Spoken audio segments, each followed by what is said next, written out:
คันบ่บอกนี่หลายคนก็ว่าแม่นเมืองลาวเด้นี่ไปเหนือไปเที่ยวใต้บ่เมืองขัวเฮานี่สิแม่นยามแล้งมาพวกเฮาก็เคยมาเล่นนี่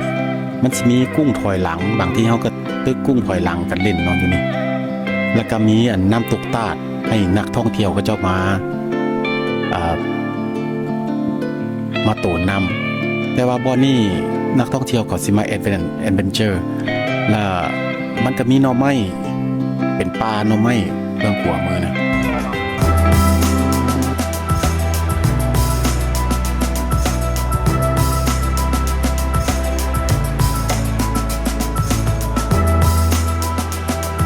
Blouse Hawaii travel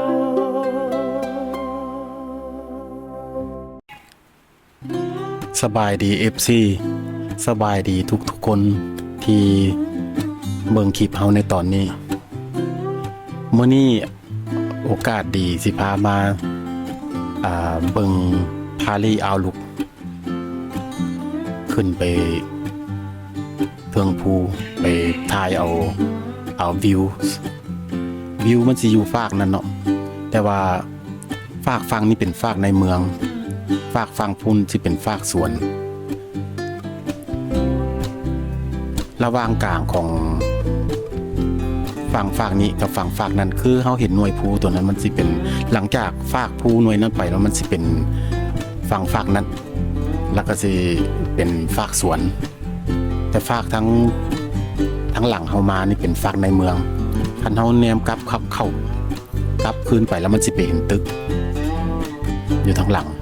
แต่ว่าทั้งหน้าเฮาไปเนี่ยมันสิเป็นฝากสวน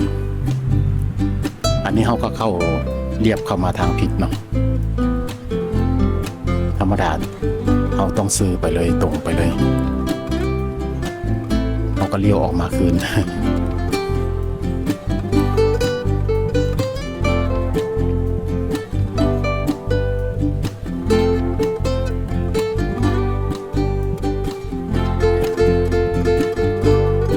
เบิ่งเทิงภูเทิงหยังมันก็มีหมอกมีหยังก็บ่ถึงขั้นว่าสูงพอปานใดบัดนี้เฮาสิเลี้ยวขวาเข้ามาทางซ้ายมือเฮานี่สิแม่นโบสถ์ของเกาหลีเฮาสิซื้อไปก็ได้แต่ว่าอันนี้เฮาสิพาเข้ามาเบิ่งธรรมชาติหน่อยนึงเนาะธรรมชาติว่ามันสิคือบ้านเฮาบ่มันคล้ายๆคือกันกับเฮาไปแถวเหนือบ้านเฮาอันนี้เฮาเรียบเข้ามาจากทางหลวงหน่อยเดียวนึงเด้อมันอยู่เฮียงกันนั่นแหละแต่ว่าเฮาก็สิไปสอดทางหลวงคือเก่าอันนี้เฮาให้คนเบิ่งว่าธรรมชาติแถวบ้านเขานี่สิคือบ้านเฮาบ่คันบ่บอกนี่หลายคนก็ว่าแม่นเมืองลาวเด้นี่ไปเหนือไปเที่ยวใต้บ่เมืองขัวเฮานี่สิแม่นยามแล้งมาพวกเฮาก็เคยมาเล่นนี่มันสิมีกุ้งถอยหลังบางทีเฮาก็ตึกกุ้งถอยหลังกันเล่นเนาะอยู่นี่แล้วก็มีน้ำตกตาดให้นักท่องเที่ยวก็เจ้ามาโตนน้ำแต่ว่าบ่อนี่นักท่องเที่ยวก็สิมาแอดเวนเจอร์แล้วมันก็มีหน่อไม้เป็นป่าหน่อไม้เรื่องขัวมือนะมื้อหน้าเฮาสิถ่ายคลิปให้เบิ่งเฮาสิลงไปเบื้องขวามือลงไปแล้วก็ไปเบิ่งป่าหน่อไม้แล้วก็ไปเบิ่งน้ำตกตาดอันมีกุ้งถอยหลังก็สิตึกกุ้งถอยหลังให้เบิ่งอันนี้สองฝากทางนี่ก็เป็นป่าตึกหน่อยนึงคล้ายๆเฮาขึ้นไปแถวใต้แถวเหนือบ้านเฮานี่แหละยามหน่อไม้ก็หลายแต่ว่าคนเขาบ่หาเด้มีแต่คนเฮามีแต่คนลาวคนไทยเฮาไปเอาหน่อไม้ออกมากินบางคนก็เอาไปขายมันสิมีหน่อไม้ขมแล้วหน่อไม้หวานคลิปต่อไปนี้เฮาสิเฮ็ดคลิปว่าไปหาหน่อไม้ลองเบิ่งเนาะไปหาเล่นๆลองเบิ่งก็อยากให้ฮู้ซื่อๆว่าอยู่ในฮาวายนี่ก็ใช้ชีวิต แบบคล้ายๆบ้านเฮาเรื่องธรรมชาตินะแต่อากาศมันก็ดีบ่ร้อนบ่หนาวมันธรรมชาตินี่ก็แบบบ่ท่าไปเล่นเมืองลาวก็ได้ถ้าว่าเว้าเรื่องธรรมชาติแต่ว่ามันเสียอย่างหนึ่งก็คือสิ่งสภาพแวดล้อมมันเนาะแบบผู้คนมันก็เป็นคนเขาแล้วก็ออกไปเขาก็เว้าภาษาเขาแล้วเขาก็เป็นคือคนแปลกหน้าหน่อยหนึ่งสำหรับเขาเป็นคนต่างชาติสำหรับเขาเนาะมันแตกต่างกันแนวนั้นกับอีกอย่างก็ของกินของอยากนี่ก็ออกไปก็เป็นของเขาก็เป็นอาหารฝรั่งอาหารญี่ปุ่นโลโก้อาหารฟิลิปปินส์โลโก้คันอาหารบ้านเขาก็มีห้านไทยห้านลาวห้าน1 2ห้านเขาก็เลือกกินบ่ได้มีแต่เข้าไปมีอย่างก็เขาก็ต้องได้สั่งกินในห้านเขาเนาะอันนี้เขาหมุนปลาเข้าไปก็คือหมุนปลานั่นแหละเพราะว่ามันเป็นรอบ2ฝักปลาข้างนั้นเป็นปลาไม้หมดวันนี้เขาก็สิซอดออกทางหลวงใหญ่คือเก่าอันนี้เขาพามาขี่เบิ่งธรรมชาติซื่อๆอยากให้ฮู้ว่ามันคือบ้านเฮาบ่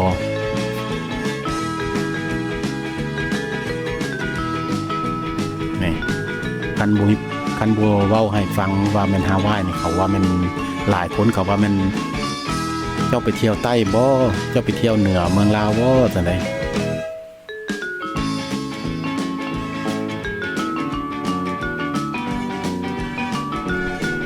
คือเฮาขี่ขึ้นมาจังซี่มันก็บ่ได้ว่าเนินพอปานใดได้มันบ่ได้ว่าขึ้นภูปีนขึ้นแบบขึ้นดอยสุเทพแบบว่าขึ้นไปสูงๆแต่ว่าเวลาเฮาขึ้นไปเข้าไปในพุ่นแนมลงมาฟากนั้นมันก็เป็นสูงแบบเฮาแนมลงมาดอยสุเทพคือกันเห็นแล้วนี่ละคือโทษตอนไปเล่นเชียงใหม่เนาะเชียงรายเชียงใหม่มีฝนฝอยแล้วก็เทิงภูก็มีหมอกอยู่ทั้งน้อยภู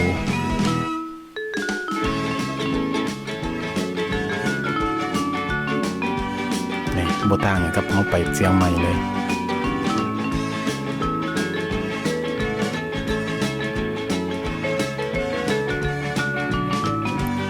บัดนี้คันเฮาเห็นป้ายเบื้องขวามือเขาเขียนว่าพาลีอาวลุกถ้าผู้ใดมาท่องเที่ยวมาเที่ยวฮาวายอยากเบิ่งทิวทัศน์ตัวนี้ให้พิมพ์คำว่าพาลีอาวลุกแผนที่มันสิพามาในรถก็ขี่ขึ้นไปก็บ่ได้เนินปานใดแบบขี่รถก็ธรรมดาบ่ได้ว่าเร่งแฮงแบบเฮาขี่ตามทางเพียงธรรมดานี่แหละแต่ว่าขึ้นไปเบิ่งฟ้าพุ่นมันสูง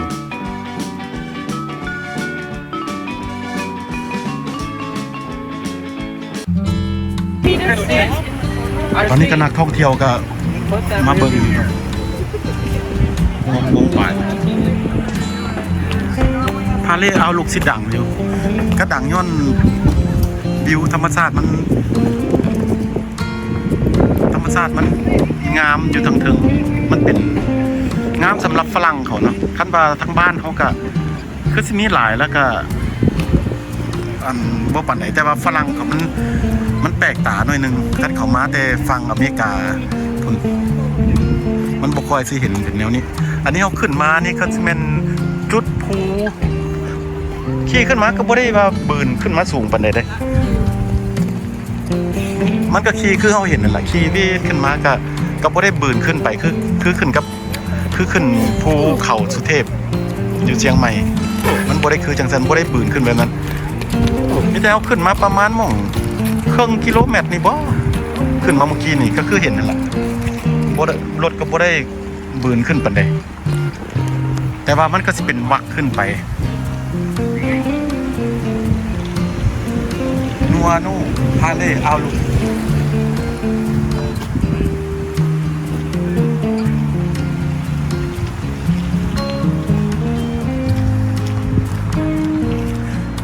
ตอนนี้6 โมงปลายละใกล้ชิฮอตครึ่งอากาศก็ตะเว้นกระตุกดินแล้ว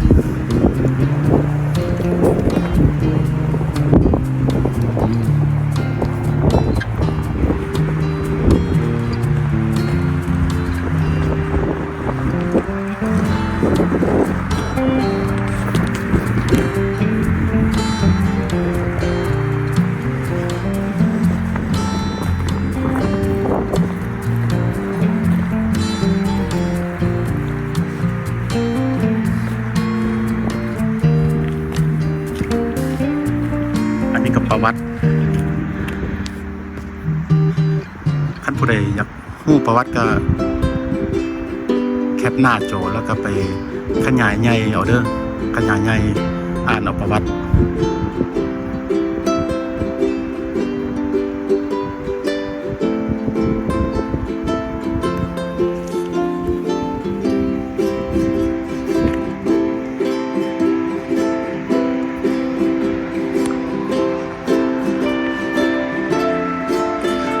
ฟังนี้ก็สิแม่นฟังฝากมาทั้งฝั่งนี้ฝากทั้งหลังนี่ก็สิแม่นฝากในเมืองสิเป็นต้นตะเป็นตกดินตะเป็นตกฝั่งนี้ฝั่งนี้มันฝากสวน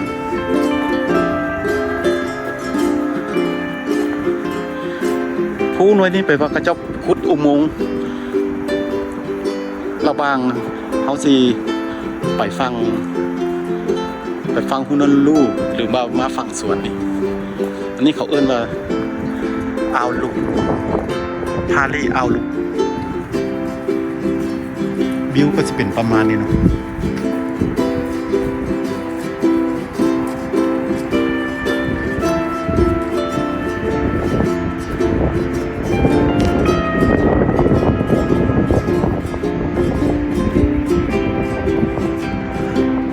คล้ายๆกับอยู่จอมภูเลยดิ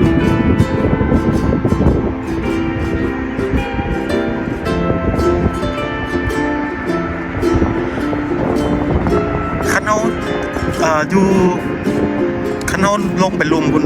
แต่ว่าคันเฮาสิไปฟังพุ่นเฮาก็ต้องลงภูหน่วยนี้ไปเฮาแนมขึ้นมาเฮาสิเห็นตัวนี้เป็นจอมสูงๆเดี๋ยวนี้เฮาขึ้นมาบนจอม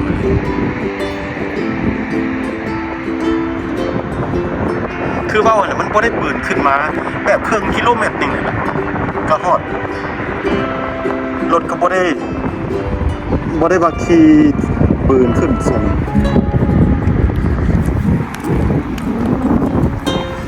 อยู่เทิงนี้อยากเย็นหน่อยนึง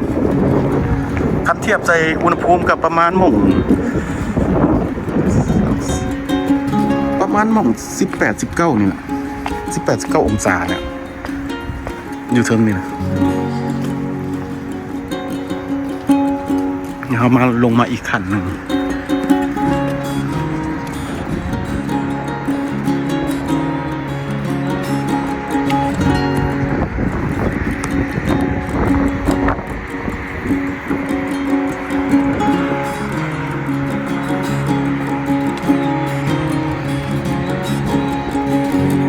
นั้นที่เห็นนั้นเป็นอุโมงค์ที่เขาขี่รถลงไป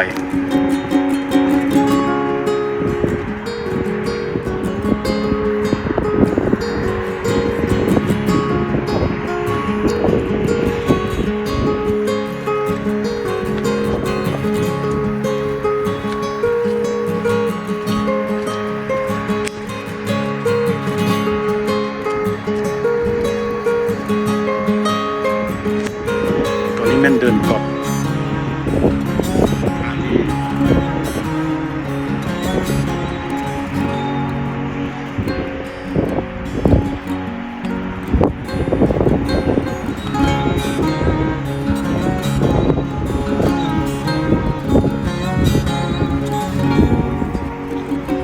พาลีเอาลูกก็สิเป็นประมาณนี้เนาะ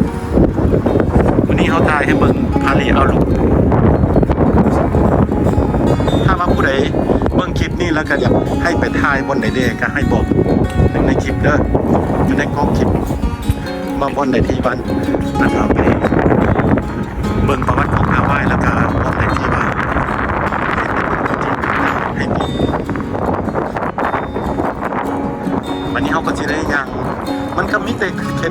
ละแปลว่าเขาขึ้นมาเบิ่งวิวซื่อๆ